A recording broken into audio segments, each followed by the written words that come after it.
no brain farts. If you take the product, what does the word product mean again?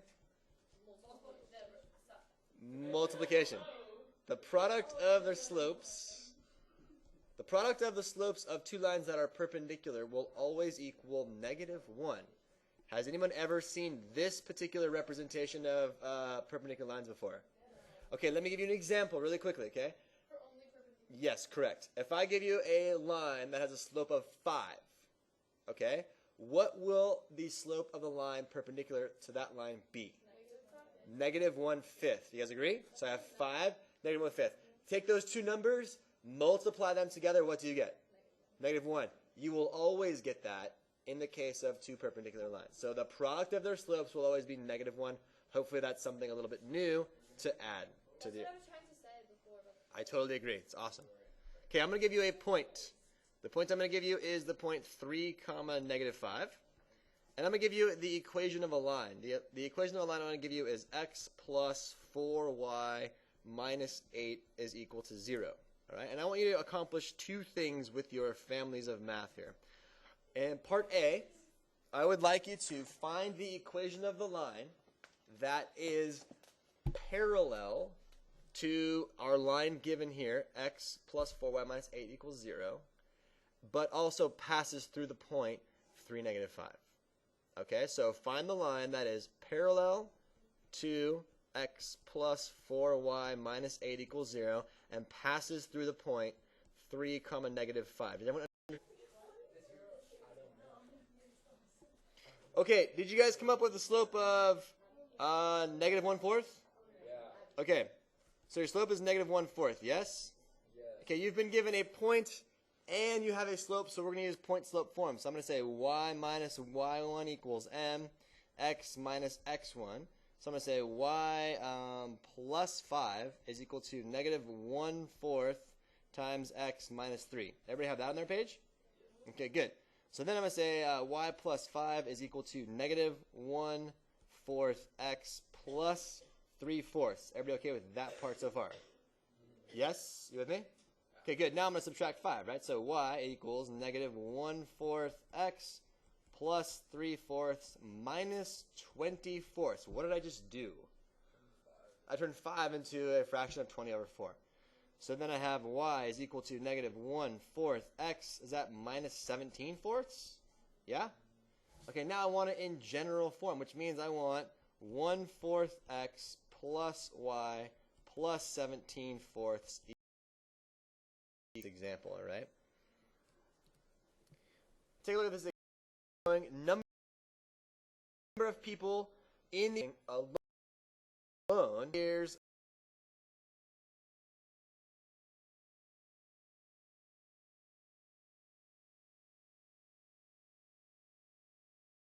on each of these line segments, okay? For women, we have this point here, which is 19, our x2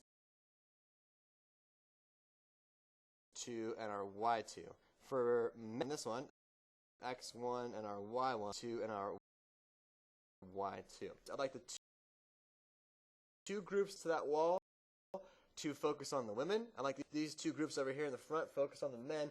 And I'd like you to calculate the rate of change at which men or women living alone has been increasing over the years, and come up with a general statement at the end, and we'll talk about it.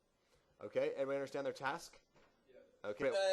Can I ask, let's see here, any group with the women's group, what did you do to calculate the slope for the women's line? Anybody? What did you do? Calculate the slope for that women's line. Oh, you guys got it. What did you do? Yeah, y2 minus y1, so 17.2 minus 14, all over 2005 minus 1990. So what does that give you? 3.2 over 15. Okay, and that's for every 1 million, right? That's for every 1 million people. We're talking about millions of people. So if I multiply those two numbers, what do I get for an answer? Multiply 3.2 over 15 times a million.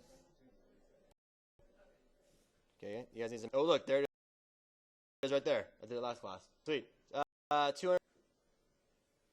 Okay. So here's the statement that we're trying to make is this for women, okay?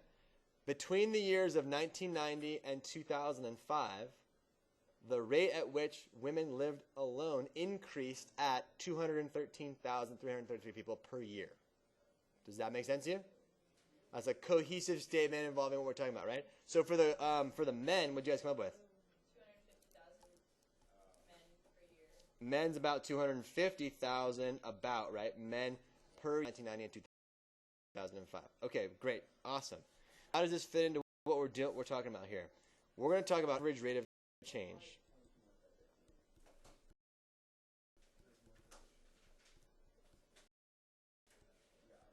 This is the main concept for the day, average rate of change. This is why the graph paper is important, okay? We're going to spend the next 20 minutes trying to dissect this concept, and my goal is that everybody leaves understanding what exactly average rate of change is, because it really is nothing more than slope. So give yourself a coordinate plane here. I'm going to give you a generic x1 and a generic x2. Then I'm going to give you some kind of a function here, okay? And I know that that's a function because it passes the vertical line test, correct? Okay, cool. Now what I'm going to do is I'm going to put 2 points on my function. And I want you to come up with the coordinates of each of these points. I will give you the first one. The first one is x1, comma, f of x1. So it's my input, and then it's my output. My input and my output. So what do you think the second point is going to be? If this one's x1, f of x1, what's this point over here going to be? x2, comma, f of x2, right? It's my input and my output. All right, so the average rate of change for my function between x1 and x2 is nothing more than just the slope of the line between them. Now, the slope of the line between these 2 points is what we call a secant line. So I'm going to go ahead and draw a line in that goes between my 2 points. Have you ever heard of a secant line before? Yes. In circles, the line that goes through a circle and touches 2 points, it's called the secant line. If it just is on the if it's on the circle, it's called the chord. Remember those 2 things? Yeah. No. Okay. So the average rate of change, or the AROC, the AROC, the average rate of change between x1 and x2 is nothing more than the slope formula, which is just f of x2 minus f of x1 all over x2 minus x1. This is nothing more than a fancy slope formula. That's it. And you're going to see this all the time. So what we're going to do is we're going to look at functions, okay? And we're going to pick 2 points on that function. Once we have those 2 points, we're going to calculate the average rate of change between those 2 functions. And all that is the slope of that secant line that goes through those 2 points.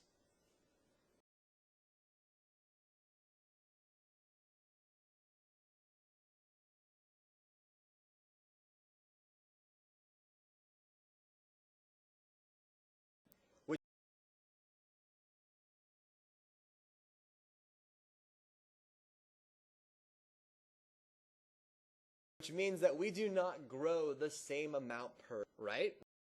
We grow it, and you can see that a little bit kind of just like most things in real life are not linear, okay? But what is the independent variable here? Height. The height of you depends on your age. I don't know any babies that are 7 feet tall. It's all related like that. Maybe you guys do, but I don't. So what we're going to do here then is we're going to take a snapshot of this person, okay? This person is at 13 years old. How tall were they? They were 57 inches. You guys agree with that?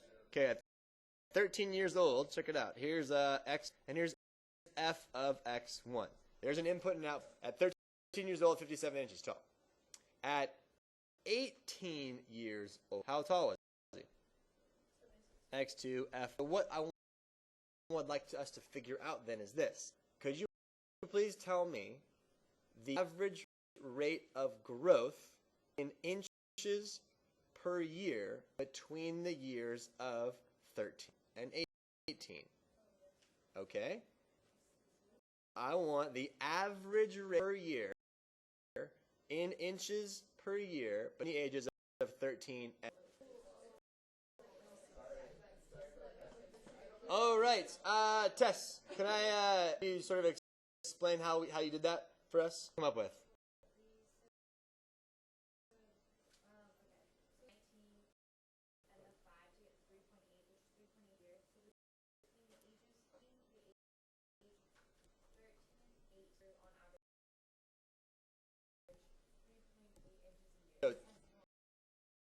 That sounds great. That's a great statement. What she did was she found the slope between points, the slope of the secant line.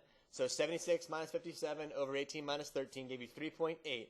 And then she said in the statement, between the ages of 13 and 18, this person grew at an average rate of 3.8 inches per year. Does that make sense? 3.8 inches per year. Okay, let me ask you this question. Between which ages this person grow the fastest?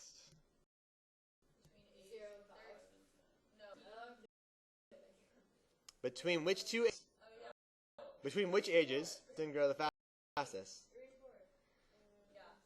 Okay, this is 1, 2, 4. I heard someone say 3 and 4. The slope of that secant line be compared to much steeper. So steep. So by looking up at the secant line, we can make general saying, oh well, between the ages of 3 and 4. He grew at a much faster rate than he did, say, between the ages of 9 and 12, because that slope of that secant line is close to